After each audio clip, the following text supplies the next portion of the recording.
nous sommes des gens aussi qui réfléchissent.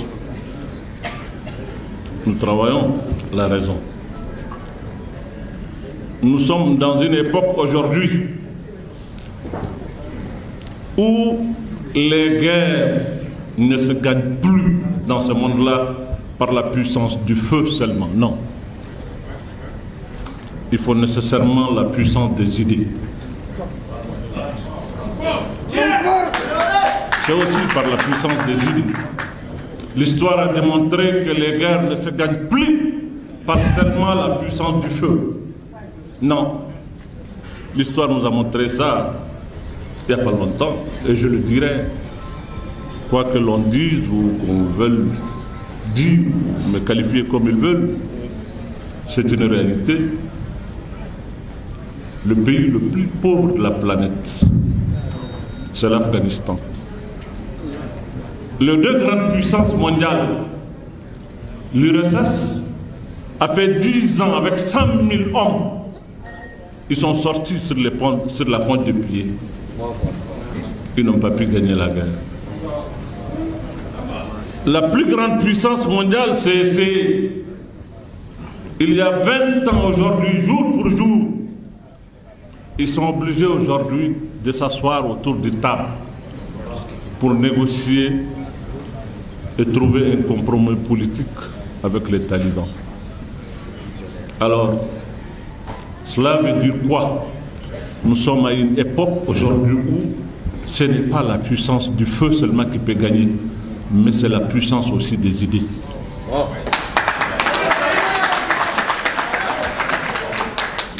Et que ce peuple, nous n'avons pas le droit de nous sous-estimer. Nous devrons nous mettre ensemble. Nous mettre ensemble, j'aime à le dire, nous mettre ensemble, parce que nous sommes un peuple uni, malgré la diversité qui constitue pour nous une richesse. Nous devrons nous mettre ensemble.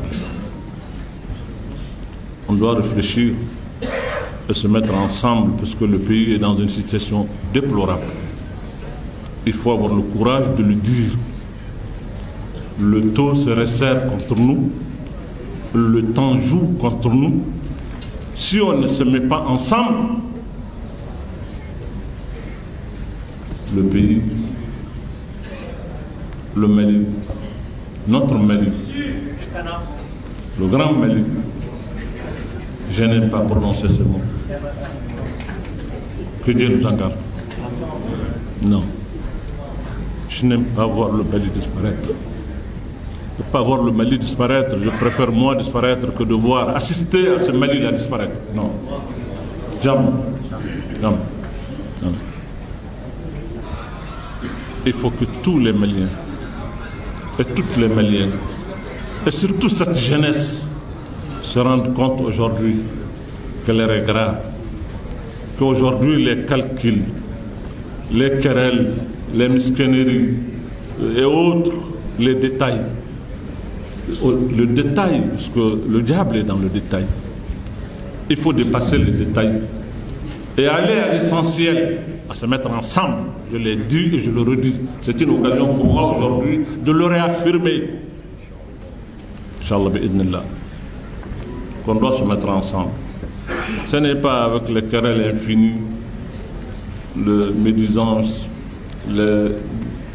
vraiment des choses qui n'agrandissent pas. Ce n'est pas avec ça qu'on va faire le Mali et qu'on va tirer le Mali des griefs des gens qui veulent nous dépousser du Mali. C'est pas avec ça. Il faut qu'on se mette ensemble. Nous n'avons pas d'autre choix que de se mettre ensemble et résister. Je dis bien résister, parce que nous sommes menacés. Résister. Moi je le dis, je sais que ça fait mal. Ça fait mal parce que celui qui le dit est un imam. Le seul crime qu'il a commis, c'est d'être un imam. C'est ce qui vaut tout ce que ce salve de critiques, de choses, de je ne sais quoi, on le qualifie de tout. Mais les imams, de tout le temps, ont joué un rôle. sinon le premier rôle dans la défense de ce pays. Les gens oublient, ils n'interrogent pas notre histoire. On veut escamoter la réalité. Voilà. Ces grands résistants, ils sont qui en Afrique occidentale? Il faut les énumérer. Vous allez trouver à la tête du liste des grands imams. L'imam Samori Touré, El Hadj Marou Fouti,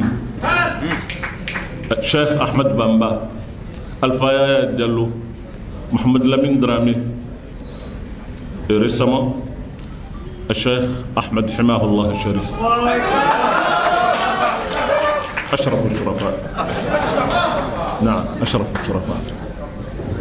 Des gens qui ont tout laissé, qui ont sacrifié tout pour l'honneur de ce pays. C'était des imams. Pourquoi aujourd'hui c'est un crime qu'un imam parle de ce pays? Pourquoi? Non. Je ne vois pas pourquoi.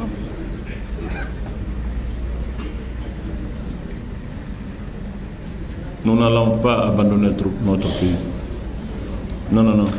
On ne va pas abandonner notre pays. Pas du tout. C'est ce que les gens veulent. Abandonner notre pays ou nous pousser à la faute. Non. Nous allons résister. Encaisser. Mais déterminés. Déterminés. Inch'Allah. Inch'Allah.